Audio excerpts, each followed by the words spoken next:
जगह राज्यसभा, बेंच कांग्रेस की bench, seat number 222। आखिर क्या है सीट नंबर 222 की खबर? क्या आपको पता है?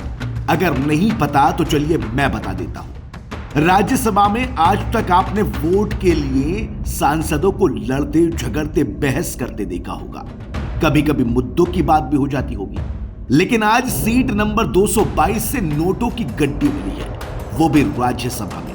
अब जरा ये सुन लीजिए कि आखिर ये सीट नंबर 222 है किसकी। दरअसल ये तेलंगाना के सांसद अभिषेक मनु सिंघवी की अलॉट की गई सीट है, जहां पर नोटों की गड्डी मिलने के बाद राज्यसभा में जमकर बवाल हुआ।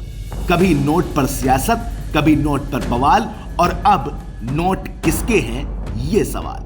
अभिषेक मनु से जब बात की गई तो उन्होंने बताया कि उनको पता ही नहीं है कि वो पैसे किसके हैं, वो सिर्फ राज्यसभा 500 रुपए लेके जाते हैं।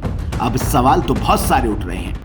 किसका नोट था, कहां से आया, किसको देना था, 222 नंबर सीट पर कैसे पहुंचा, आखिरकार नजर में कैसे आया? और जब ये तमाम चीजें, तमाम सवाल उठे तो फिर जवाब क्यों नहीं मिले? जांच की बात की गई है। शुक्रवार को सभापति जगदीप धनखड़ ने जानकारी देते हुए कहा कि इसकी जांच होनी चाहिए।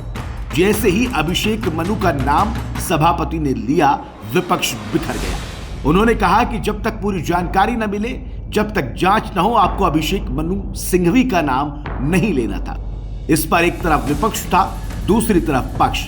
अभी तक 222 नंबर सीट पर जो पैसा मिला वो किसका है, इसकी जांच की जा रही है। लेकिन राज्यसभा में जमकर हंगामा हो रहा है। कभी वोटों पर हो रहा था, आज नोटों की गड्डियों पर हो रहा है। आखिर ये नोटों की गड्डियां किसकी हैं, या फिर राज्यसभा में कैसे पहुंच गई? क्या इसका जिम्मेदार कांग्रेस का कोई नेता है, यह सांसद है जिसकी सीट पे से मिली है, या फिर कोई और ही सियासत, कोई और ही राजनीति खेली जा रही है? जांच जरूर की जाएगी।